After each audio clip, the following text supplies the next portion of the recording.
नमस्कार, मैं हूं आपके साथ अस्मिता और हमारी खास पेशकश दिल्ली की चुनावी रामलीला में आपका स्वागत है। दिल्ली की फेमस रामलीला के बारे में तो आपने सुना होगा, पर दिल्ली चुनाव से पहले रामायण पर महाभारत छिड़ गई है। पूर्व सीएम अरविंद केजरीवाल ने रामायण के सीता हरण प्रसंग में रावण को ही सोने की हिरण बता दिया।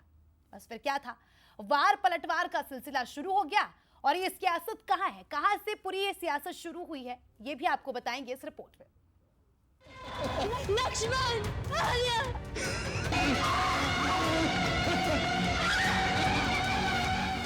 रामायण के सीता हरण के प्रसंग में रावण साधु का वेश बनाकर अहंकार के ठहाके लगाता है, पर मौजूदा दौर में ये ठहाके केजरीवाल के बयान को लेकर ज्यादा प्रासंगिक है। दरअसल दिल्ली के पूर्व सीएम अरविंद केजरीवाल ने कुछ ऐसा कह दिया कि सिर्फ बीजेपी ही नहीं बल्कि सोशल मीडिया पर भी उन्हें ट्रोल किया जा रहा है। दरअसल केजरीवाल ने मारीच की जगह रावण को ही सोने का हिरण बता दिया। तो एक दिन रामचंद्र जी खाने का इंतजाम करने जंगल में गए। माता सीता को अपनी झोपड़ी में छोड़ गए और लक्ष्मण को बोले कि तू सीता मैया की रक्षा करेगा। इतने में रावण आया सोने का हिरण बन के। आया कि नहीं आया? सोने का हिरण बन के आया। सीता मैया लक्ष्मण को बोली मेरे को ये हिरण चाहिए। खुद को हनुमान भक्त बताने वाले अरविंद केजरीवाल ने ये बयान चुनावी रैली को संबोधित करते हुए दिया, जिसके बाद बीजेपी प्रदेश अध्यक्ष वीरेंद्र सचदेवा ने इस बयान पर हमला करते हुए शीश महल के गोल्ड से जोड़ दिया कि मेरे दिल्ली वासी सुखी और शांति से रहें। कम से कम ऐसे अधर्मी को न्याय करने का काम, सजा देने का काम तो प्रभु श्री राम करेंगे।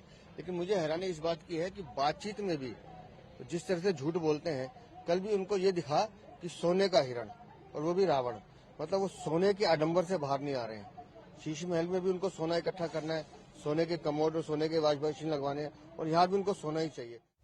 बीजेपी ने केजरीवाल को फर्जी हिंदू बताते हुए इस बयान को सनातन का अपमान बताया, तो केजरीवाल ने बीजेपी को राक्षसी प्रवृत्ति का बताकर ये कह दिया तो राक्षसों की तरह आपको निगल जाएगी। मैंने ये कह दिया कि जो सोने का हिरण था वो रावण सोने का हिरण बन के आया था। पूरी भारतीय जनता पार्टी आज धरने पे बैठी है मेरे घर के सामने कि मैंने रावण का अपमान क्यों किया। राक्षसी प्रवृत्ति है इन लोगों की। मैं दिल्ली के झुग्गी वालों को और गरीब तबके को खासकर चेताना चाहता हूं कि अगर ये आ गए तो ये राक्षसों की तरह निगल जाएंगे आप लोगों को। वैसे पहली बार नहीं है जब दिल्ली चुनाव में हिरण का जिक्र आया हो। अक्सर विवादों में रहने वाले रमेश बिधूड़ी ने दिल्ली सीएम पर विवादित बयान दिया था। रमेश बिधूड़ी ने कहा था कि चुनाव आते ही सीएम आतिशी सड़कों पर हिरनी जैसी घूम रही है। तो आतिशी गलियों में जैसे जंगल में हिरनी भागती फिरती है, ऐसे गलियों में भागती फिर रही है। कुल मिलाकर दिल्ली चुनाव के करीब आते ही रामलीला के किरदार सजीव हो गए हैं। चुनावी पार्टियां एक दूसरे को रावण की उपमा दे रही है। अब देखना होगा कि जनता किसे राम बनाकर दिल्ली के सिंहासन पर बिठाती है और किसे 5 साल के राजनीतिक वनवास पर भेजती है। तो देखिए, दिल्ली एक ऐसा शहर जहां की रामलीला आज से नहीं, मुगलों के काल से काफी ज्यादा प्रचलित है। लेकिन पहले बात होती थी भगवान श्री राम की, मां सीता की, रामायण के किरदारों की। लेकिन अब इस रामलीला की एंट्री सियासत में भी हो गई है। आज इसी मुद्दे को लेकर चर्चा करेंगे। हमारे साथ कुछ खास मेहमान जुड़ चुके हैं। सबसे पहले उनका परिचय, खेमचंद शर्मा जी हमारे साथ बीजेपी से जुड़ चुके हैं, मदन लाल भाटिया जी प्रवक्ता आप, और इसी के साथ ही शैलेंद्र सिंह राजपूत हमारे एग्जीक्यूटिव एडिटर हमारे साथ न्यूज़ रूम से ही जुड़ चुके हैं। बहुत बहुत स्वागत है सभी मेहमानों का। सबसे पहले आपके पास आऊंगी मदन लाल जी। अरविंद केजरीवाल जी, आपको नहीं लगता मुद्दों से भटक रहे हैं? उनका ये जो बयान सामने आया रामायण को लेकर, वो कहते नजर आए, मान रहे हैं हो सकता है टंग स्लिप हो गई हो, लेकिन सर ऐसा नहीं लगता बीजेपी को मौका दे दिया है आम आदमी पार्टी ने हमला बोलने का? देखिए, हम बता दें आपको, भारतीय जनता पार्टी के पास कोई मुद्दा नहीं है। ये शब्द पकड़ते हैं, जबान पकड़ते हैं, भाषण पकड़ते हैं। अगर कोई मुद्दा इनके पास है, बतावें दिल्ली में क्या विकास कराया है इन्होंने, इनके 7 सांसद क्या कर रहे हैं। इनके पास कोई काम नहीं है। अब योगी आदित्यनाथ आ रहे हैं, उसकी चर्चा कर रहे हैं कि दिल्ली जीत के दे जाएंगे इनको। आपके पास 7-8 मुख्यमंत्री आप बुला रहे हो, आप 80 सांसद लगा रहे हो वहां पर, एक विधानसभा पर 2 बड़े बड़े नेता दे रहे हो, एक मुख्यमंत्री को 2-2 विधानसभाएं दे रहे हो। आपके पास कोई मुद्दा नहीं, आपने जनता का कोई काम किया नहीं है आज तक। और दूसरी चीज फिर मैं आपको रिपीट करूंगा कि जो आम आदमी पार्टी के कार्यक्रम चल रहे हैं उसी को आत्मसात किया है, उसी की नकल कर रहे हैं, चाहे वो कांग्रेस कर रही हो चाहे वो बीजेपी कर रही हो। एक ही मुद्दा है, वो अरविंद केजरीवाल है, और एक ही लेकिन इनके सर, पास दो अमूमन तौर एजेंसियां पर हैं। हम देखते हैं राम और राम मंदिर की बात तो अक्सर बीजेपी करती है, तो आपको नहीं लगता कि आम आदमी पार्टी बीजेपी की राह पर चल रही है और चलते चलते रहा आप भटक रहे अरविंद केजरीवाल हमारे जी? आम आदमी पार्टी में राम को मानने वाले भी हैं, रामायण को मानने वाले भी हैं, हनुमान को मानने वाले भी हैं, ईसा मसीह को मानने वाले भी हैं, गुरु ग्रंथ साहब को मानने वाले भी हैं, गुरु नानक जी को मानने वाले भी हैं, हजरत मोहम्मद साहब को मानने वाले भी हैं। दिल्ली हमारे दिल वालों की है, एक विशेष स्थान रखती है दिल्ली, जहाँ हर धर्म, हर भाषा, हर वर्ग, हर जाति का व्यक्ति दिल्ली में रहता है, और पूरे देश में दिल्ली में पूरा देश दिखता है। ये तो तो बहुत ये लोग कहीं हाँ, और ये लोग, इनका काम सिर्फ बचा है कि किसी तरह चुनाव में अव्यवस्था फैल जाए, किसी तरह हिंदू मुस्लिम हो जाए, किसी तरह किसी को नीचा दिखा दें। अरे आप अपने मुद्दों को लेकर आइए, चुनाव लड़ने जा रहे हैं, जनता की सेवा करने जा रहे हैं, क्या एक ही मुद्दा अरविंद केजरीवाल इनके पास है? ठीक है, और कोई काम ही नहीं है इनके पास। ठीक है, खेमचंद जी से जवाब लेंगे। खेमचंद जी, कुल मिलाकर जो अरविंद केजरीवाल का कथित बयान था उसमें कहते नजर आए थे कि रावण तो मैंने बीजेपी को कहा था, इनके पास मुद्दा नहीं है इसीलिए इस मुद्दे को उछाल रहे हैं, बुना रहे हैं। नमस्कार, जय श्री राम। आवाज आ रही है आपको? जी जी बिल्कुल। देखिए, अभी हमारे फेलो पैनलिस्ट आम आदमी पार्टी के नेता बड़ी बड़ी बातें कर रहे थे, लेकिन ये नहीं बताते कि आप हिंदू बनते हैं चुनाव के समय। क्यों आप चुनावी हिंदू क्यों बनते हैं? जब चुनावी हिंदू बनते हैं, दिखावा करते हैं, नाच नौटंकी करते हैं, जब आप ड्रामा करते हैं तो गलती होती है। अगर आपने ड्रामा नहीं किया होता, सच्चाई के साथ आप बात रख रहे होते, तो बच्चा भी जानता है मारीच सोने का हिरण बन के आया, आप कह रहे रावण आया। फिर आप वही लोग हैं जिनकी नानी कहती थी राम मंदिर नहीं बनना चाहिए अयोध्या में, राम मंदिर बनने से कोई फायदा नहीं है, वो नाराज हो जाती हैं, और केजरीवाल जी उनका समर्थन करते हैं। अब जब राम मंदिर बन गया, हिंदुओं का, इनको पता है कि इस समय एकत्रीकरण हो चुका है, हिंदुओं की एक शक्ति है, आज सनातनियों की शक्ति है, तो फिर हनुमान भक्त बन जाते हैं। तो रामायण पढ़ ही लेते, आप तो पढ़े लिखे व्यक्ति हैं, ऐसा तो है नहीं कि उसमें कोई सालों लग जाएंगे, हफ्ता 10 दिन लग जाता है। तो ये जो है चुनावी हिंदुओं से ऐसी चीजें होती हैं, ना सिर्फ इनसे, राहुल गांधी जी से भी होती हैं। ठीक है, आऊंगी। ठीक है, ठीक है, आप तो अपनी ये बात कंटिन्यू। ठीक है, आपको आपका जो धर्म है, आप उस धर्म का पालन तो करो। आपने जो 10 साल पहले बोला था, जो कस्में खाई थी, जो वायदे किए थे, उन वायदों को कम से कम 50, 60, 70% कंप्लीट तो करते। क्या किया आपने? क्या किया आपने? आपने 100 करोड़ से ज्यादा मुल्ला मौलियों को तो दे दिए, पुजारियों को क्या दिया? सुगूफा, आऊंगा तो 18,000 दूंगा, 18,000 में नहीं दिया तो क्या हुआ? फिर डरा रहे हैं। ठीक है, जवाब लेंगे। उसके पहले मैं शैलन जी के पास जाना चाहूंगी। शैलन जी, कैसे समझते हैं आप दिल्ली की इस सियासत में रामायण पर इतनी महाभारत क्यों हो रही है? क्या लगता है सर आपको कि ये मुद्दों से भटकाने की कोशिश है, या चुनाव का यही मुद्दा रहने वाला है बड़ा, या तुष्टीकरण की राजनीति है? देखिए अस्मिता, ये कोशिश जो है पूरी इस समय, आज हमने जो घटनाक्रम देखा, वो विरोधी को अपने मैदान में खिलाने की है कि कौन किसकी पिच पे खेलता है। तो केजरीवाल ने एक मौका जरूर दिया है बीजेपी को, क्योंकि देखिए अभी तक जो चुनाव टिक रहा है दिल्ली का, वो फ्री स्कीम्स जो है उसका मुकाबला दिखता है तीनों पार्टियों के बीच। कांग्रेस भी इसमें शामिल हो गई, अगर हम त्रिकोणीय मुकाबला कहीं कहीं देखें तो लेकिन ये जो ग्राउंड है, ये पिच जो है वो आपकी है। आम आदमी पार्टी इसमें माहिर है, और पिछले 2 चुनाव उसने जीते, और जो उसका जनाधार बना दिल्ली में बहुत बड़ा, वो उसकी वजह ही थी कि फ्री स्कीम्स थी। तो इस ग्राउंड से बीजेपी अपने ग्राउंड में लाना चाहती है। बीजेपी का ग्राउंड है हिंदुत्व का ग्राउंड, राम का ग्राउंड, रामायण का ग्राउंड, या ये भी जो भी मुद्दे हैं इस तरह के, उसका ग्राउंड। तो केजरीवाल ने आज एक मौका दिया बीजेपी को, इसलिए आपने देखा होगा कि दिन भर आज बीजेपी किस तरह से एकदम से सक्रिय हुई और इस मुद्दे को पकड़ा।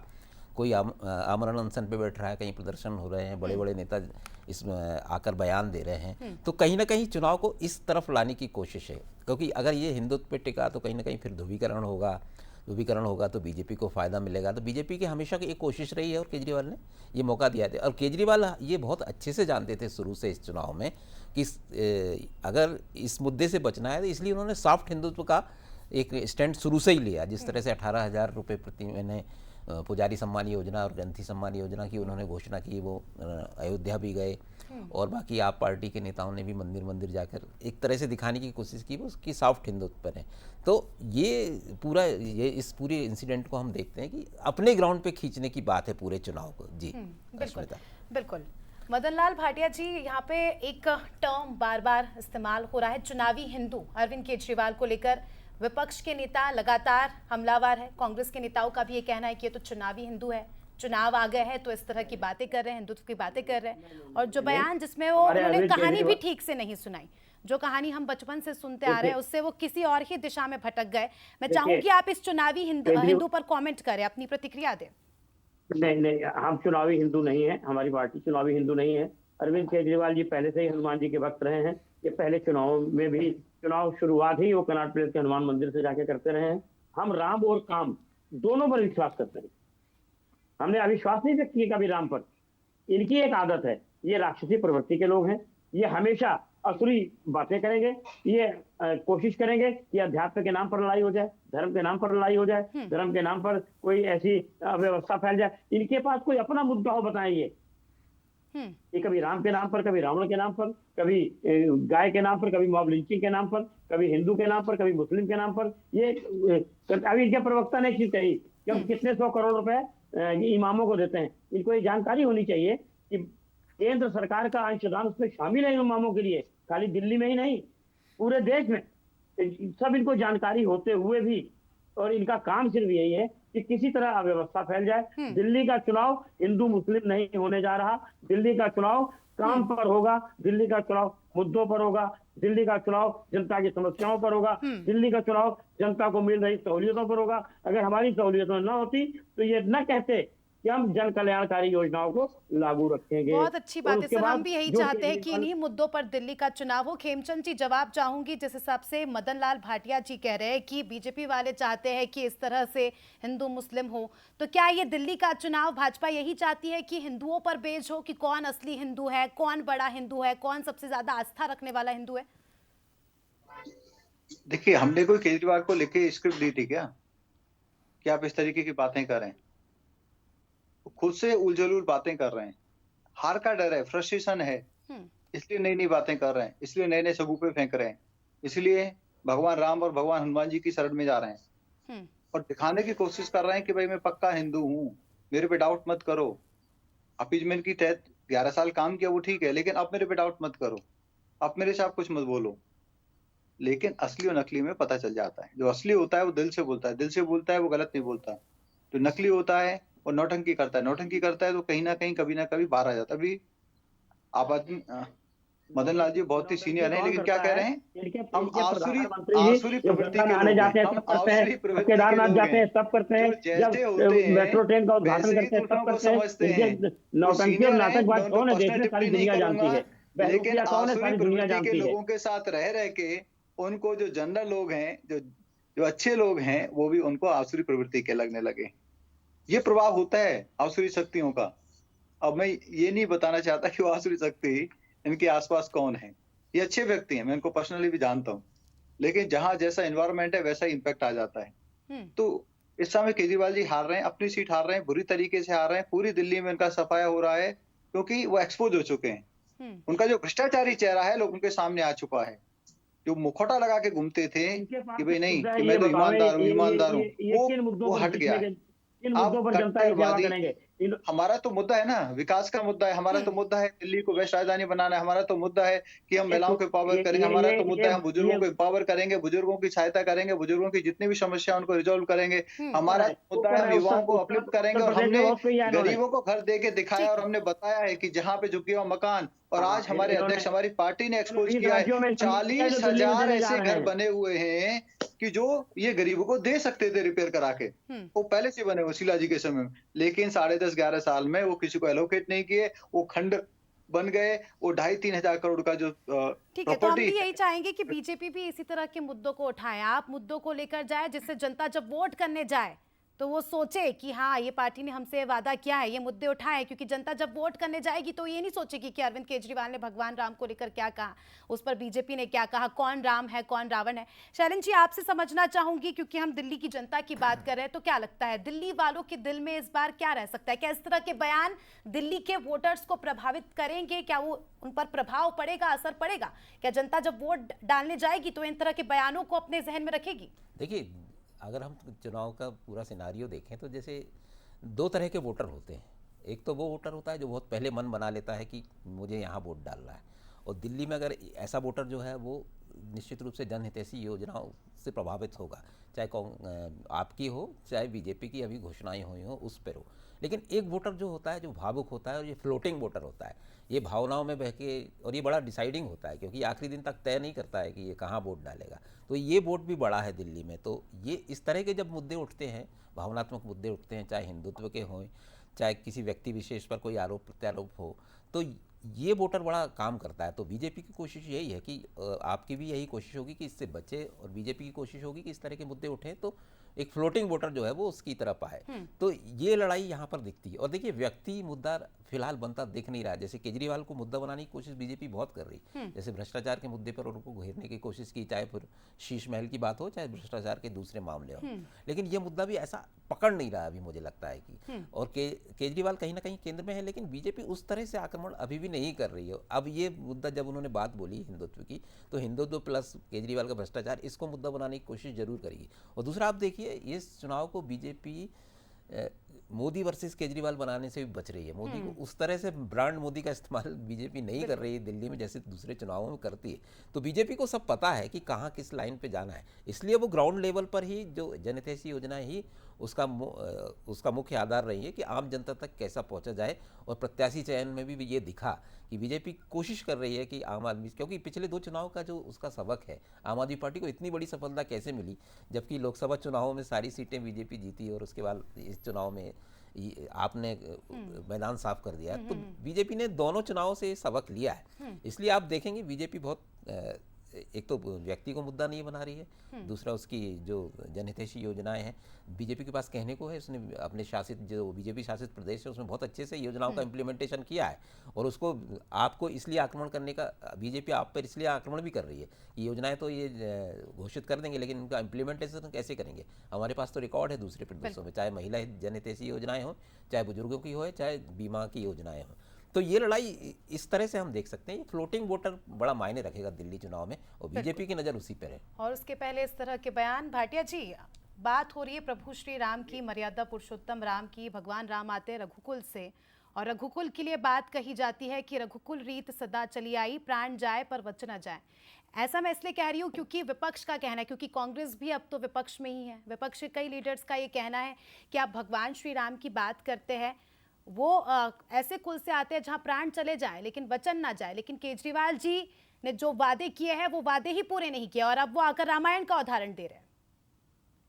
एक मिनट श्वेता जी, मैं बता दूं, देश में पहला नेता ऐसा है जिसने हर चुनाव में ये कहा है कि अगर मैंने काम ना किया हो तो आप मुझे वोट न दें। पहला नेता ऐसा है। क्या प्रधानमंत्री मोदी के अंदर इतनी हिम्मत है, योगी जी के अंदर इतनी हिम्मत है? या आप बता रहे हैं कि हमारे अभी जो वरिष्ठ पत्रकार जी बैठे थे कि योजनाओं को बड़ी अच्छी तरह से इम्प्लीमेंट किया है। हम उत्तर प्रदेश से आते हैं, उत्तर प्रदेश की क्या हालत है कानून व्यवस्था की आप जानते हैं। वो योगी जो बुलडोजर बाबा के नाम से जाने जाते हैं, सुप्रीम कोर्ट की फटकार के बाद बैकफुट पे आ गए। वो बाबा जिन्होंने तमाम लोगों पर जुर्माने लगाए थे, उनकी फोटोएं चौराहों पर लगाई थी, वो हाई कोर्ट और सुप्रीम कोर्ट के आदेश के बाद उनको पैसे भी वापस देने पड़े, जिनके मकान कुर्क किए थे पैसे वापस करने पड़े इनको। ये झूठ का पुलिंदा भारतीय जनता पार्टी है, भारतीय जुमला पार्टी है इसका नाम है। ये सिर्फ एक काम करती है, किसी तरह अव्यवस्था फैले, कहीं हिंदू मुस्लिम हो जाए। ना ये किसानों की बात करेगी, ना ये छात्रों की बात करेगी, ना ये व्यापारियों की बात करेगी, ना ये महिलाओं की बात करेगी। ये बता दें कि 20 राज्यों में किस राज्य में महिलाओं के लिए उन्होंने बस फ्री की है? ये बता दें किस राज्य में 20,000 लीटर पानी फ्री है? ये बता दें किस राज्य में बच्चों को शिक्षा दी जा रही है? एक मिनट, मैं पूरी बात सुन लें। दिल्ली में भी इनका जो घोषणा पत्र आया है, गरीब बच्चों को फ्री शिक्षा देंगे, जबकि हमारे यहाँ पूरे समाज के लिए, चाहे वो अमीर है चाहे वो गरीब है, पढ़ने वाला बच्चा है उसको हम देंगे। पता है दिल्ली स्कूलों के कितने बच्चे आईआईटी में सेलेक्ट हो रहे हैं, कितने बच्चे एयरफोर्स में जा रहे हैं, कितने बच्चे एनडीए जा रहे हैं। इनको अच्छे कामों से मतलब ही नहीं है। इनको झूठ के पुलिंदे सीबीआई बिल्कुल, लगाकर, मदन जी, ईडी लगाकर। समय अब आप कम है, देखिए, खेमचंद जब जी भी का चुनाव आता रिएक्शन है, ले लेते हैं। ठीक है, आपकी सवाल है, आपने पूछे, आप ही जवाब दीजिए। देखिए ये संविधान विरोधी मदन लोग लाल हैं, जी ये ने संविधान कहा, की बातें नहीं मदन करेंगे। लाल जी ने कहा कि कितने बच्चे दिल्ली स्कूलों से आईआईटी में जा रहे हैं, आईएमसी में जा रहे हैं। अरे भाई, मैं आपसे पूछूं मदन लाल जी, आपके घर का कोई बच्चे सरकारी स्कूल में पढ़ता है क्या? कौन से एमएलए के बच्चे सरकारी हम स्कूल में सरकारी पढ़ते स्कूल हैं? में पढ़े हुए हैं। कौन से एमपी के बच्चे हम पढ़े, आप पढ़े, हम भी पढ़े। मैं तो आपसे एक जनरेशन छोटा हूं, मैं भी पढ़ा हूं। आपके पोते पोती जो स्कूल जाने लायक है, कौन पढ़ता है? किस एमएलए के पढ़ रहे हैं? अभी खैर पोते सब पोती तो नहीं है, सब बेटे हमारे, बेटियां झूठ सब है। सब सरकारी स्कूल में पढ़ रहे 40,000 हैं। और पोजीशन हम खाली है, सरकारी स्कूल में पढ़े। 40,000 पोजीशन। और 10वीं 12वीं में जो बच्चे पेपर देने जा रहे हैं, 80% कोर्स भी कंप्लीट नहीं हुआ है। और 9वीं में हर साल 1 लाख कहीं- बच्चों को फेल कर ठीक है, देते हैं। आखिरी स्टेटमेंट चाहूंगी ताकि खेमचंद जी, कितनी सीटें ला रहे हैं? 70 में से कितनी सीटें बीजेपी के खाते में? भारतीय जनता पार्टी बहुमत के साथ, बहुत अच्छे बहुमत के साथ सरकार बनाने जा रही है। मैं कोई नंबर नहीं बताना चाहूंगा, वो नंबर बताना उचित नहीं है। और कई बार कहते हैं कि गांव देहात में नजर लग जाती है, लेकिन भारतीय जनता पार्टी कंफर्टेबल भाटिया जी, मेजोरिटी आपसे भी 400 क्या पार लगता का है, नारा था। कितनी सीटें? 70 में से कितनी? कितना कॉन्फिडेंस? क्योंकि आम आदमी पार्टी कॉन्फिडेंट तो है ही, आप काम कर रहे हैं, आपने काम भी अभी किया है। हमारा जो इनपुट है, भाटिया अभी जी, हमारा ठीक है। फीडबैक है, वो 50+ का आंकड़ा कहता है। आम आदमी पार्टी पूर्ण बहुमत की सरकार जैसे आई थी, जैसे कांग्रेस को पहले धूल दूसरित किया था, भारतीय जनता पार्टी को धूल चटाई थी, दिल्ली में चटाई थी, देखिए, पंजाब में इन्होंने चटाई थी, 62 में अब से पुनः दिल्ली में चौथी अपने आप ही बार कम कर लिए, चौथा बार 35 ठीक पे है आ भाटिया गए जी, हैं। शर्मा जी, शुभकामनाएं आप दोनों को। उन्होंने खुद ही और हम उम्मीद करेंगे कि मुद्दों पर ये चुनाव हो, मुद्दों पर ही हम भी चर्चा करें, क्योंकि इस तरह से अगर हम रामायण पर महाभारत करेंगे तो उससे दिल्ली की जनता का भी इतना कोई फायदा तो होने वाला है नहीं। बहुत बहुत शुक्रिया आप दोनों ही मेहमानों का जुड़ने के लिए और चर्चा में शामिल होने के लिए। तो देखिए, दिल्ली के दंगल में अब रामायण पर महाभारत शुरू हो गई है। अब देखने वाली बात होगी कि महाभारत का अंत कब और कहां जाकर होता है। इसी के साथ इस कार्यक्रम में फिलहाल इतना ही। दीजिए मुझे इजाजत, देखते रहिए बंसल न्यूज।